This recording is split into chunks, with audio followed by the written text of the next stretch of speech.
तो आप जान लीजिए, पहले पाकिस्तान से हथियार खरीदने की तैयारी थी। सूत्र कह रहे हैं सलमान की गतिविधियों पर 60 से 70 लोग नजर रखे हुए थे। ये भी हमारे सोर्सेज बता रहे हैं। एक्टर सलमान खान के घर गैलेक्सी के बाहर फायरिंग केस में हुआ है बड़ा खुलासा ये हुआ है, सूत्र कह रहे हैं कि लॉरेंस बिश्नोई गैंग ने सलमान खान की सुपारी ली थी 25 लाख रुपए में। सुपरस्टार की हत्या के लिए बिश्नोई गैंग ने 18 साल से कम उम्र के लड़कों को तैयार किया था। ये शूटर अगले कदम के लिए गोल्डी बराड़ और अनमोल बिश्नोई के आदेश का इंतजार कर रहे थे। ये खुलासा पुलिस ने किया है अपनी चार्जशीट में। नवी मुंबई पुलिस ने लॉरेंस बिश्नोई गिरोह के 5 गिरफ्तार आरोपियों के खिलाफ 350 पेज की चार्जशीट दाखिल की है। इस चार्जशीट में ये सभी खुलासे किए गए हैं जो आपको बता रहे हैं। 25 लाख की सुपारी का जिक्र किया गया है इस चार्जशीट में, और ये भी कहा गया है कि 18 साल से कम उम्र के लड़कों को तैयार किया गया था।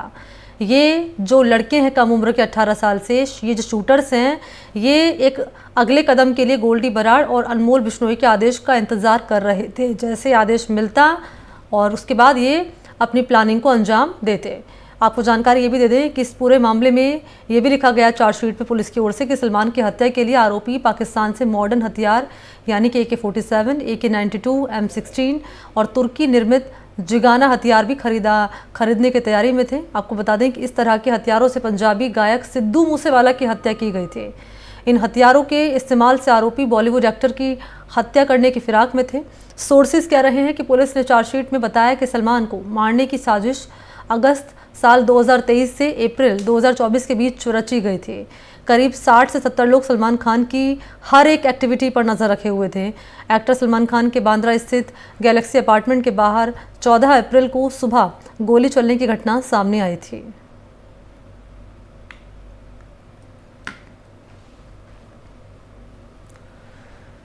तो सलमान खान के घर के बाहर फायरिंग जिस तरीके से की गई है, उसके बाद लगातार जो पुलिस है वो खुलासे कर रही है। अपनी चार्जशीट में नवी मुंबई पुलिस ने एक और खुलासा किया है और खुलासे के तहत ये कहा गया है कि 18 साल से कम उम्र के जो लड़के हैं उन्हें तैयार किया गया था और लड़के सिर्फ एक आदेश का इंतज़ार कर रहे थे, गोल्डी बराड़ और अनमोल बिश्नोई के। जैसे आदेश दिया जाता, जो प्लानिंग पूरी रची गई थी उसको अंजाम दिया जाता इन शूटर्स की ओर से 25 लाख की सुपारी सलमान खान को मारने की ली गई थी।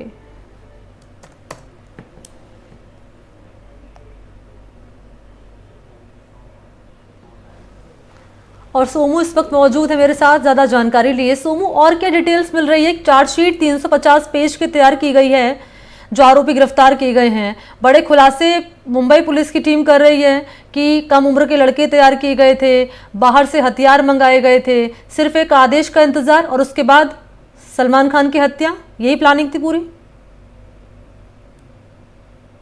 चार्जशीट में कई अहम खुलासे किए हैं और सूत्र हमें बता रहे हैं कि 25 लाख रुपए की सुपारी जो है वह ली गई थी। और सिर्फ इतना ही नहीं, अगस्त 2023 से अप्रैल 2024 के बीच में ये पूरी साजिश रची गई और 60 से 70 लोग सलमान खान की हर एक्टिविटी पर लगातार नजर रख रहे थे।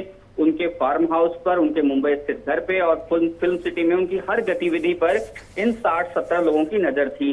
जाहिर है एक बहुत बड़ी प्लानिंग थी और इसमें मुंबई पुलिस ने जिस प्रकार से कार्रवाई की है उसके बाद ये अब साफ हो पा रहा है कि एक बहुत बड़ी साजिश थी। बहुत बड़ी संख्या में लोग इसमें शामिल थे, क्योंकि अभी फिलहाल जो 5 आरोपी गिरफ्तार किए गए हैं उनके खिलाफ ही यह चार्जशीट जो है वो पेश की गई है।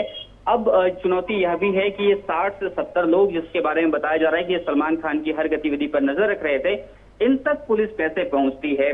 और एक दिलचस्प बात यह भी है कि इसमें 18 साल से कम उम्र के जो लड़के हैं उनको हायर किया गया था सलमान खान की हत्या करने के लिए, ताकि इन पर जो है वो इनको नाबालिग आरोपी के कैटेगरी में रखा जाए और उसके बाद फिर बाद में जैसे इनको जमानत मिलती है तो फिर इनसे और भी इस तरह के काम करवाए जा सकें।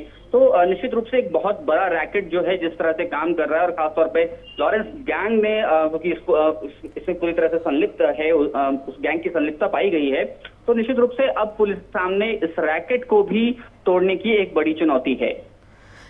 इसमें सिद्धू मूसेवाला का नाम भी आ रहा है कि जिस तरीके से मूसेवाला को मौत के घाट उतारा गया था वही पिक्चराइज करने की कोशिश यहाँ की जा रही थी। सोमू आनंद, इस पूरी प्लानिंग में बिल्कुल, देखिए ये साफ हो पा रहा है क्योंकि आरोपी जो है वो पाकिस्तान से कई सारे अत्यधिक हथियार, खास करके AK-47 और AK-92 और M16 और तुर्की में जो जिगाना हथियार बनती है उसे खरीदने की तैयारी में थे। और यही वो हथियार हैं जिनसे सिद्धू मूसेवाला की हत्या की गई थी और इन्हीं हथियारों का इस्तेमाल कर ये आरोपी जो है वो अभिनेता सलमान खान की हत्या करना चाह रहे थे। लेकिन मुंबई पुलिस ने जिस प्रकार से अब कार्रवाई की है उससे अब ये लग रहा है कि फिलहाल सलमान खान जो है, क्योंकि सुरक्षा भी उनकी बढ़ाई गई है और लगातार अलग अलग जो गतिविधियां हो रही हैं लॉरेंस गैंग की, उस पर नजरें भी है और उससे जुड़े हुए जितने सारे पॉइंट्स हो सकते हैं उस पर मुंबई पुलिस जो है वो अपनी नजर बनाए हुए है। तो सिद्धू मूसेवाला के मामले में जो चीज सफल हो गई थी इस गैंग की, वो अब सलमान खान के मामले में ऐसा नहीं हुआ है और सलमान खान के हत्या की साजिश के मामले में अब 5 आरोपियों के खिलाफ जो आरोप पत्र दाखिल हुआ है, इसके बाद अब जो और कार्रवाई आगे बढ़नी है तो निश्चित रूप से मुंबई पुलिस के हाथ कुछ और सुराग भी लग सकते हैं और उसके साथ साथ कुछ सफलता भी मुंबई पुलिस को मिल सकती है। शुक्रिया आपका सोमू तमाम जानकारी के लिए।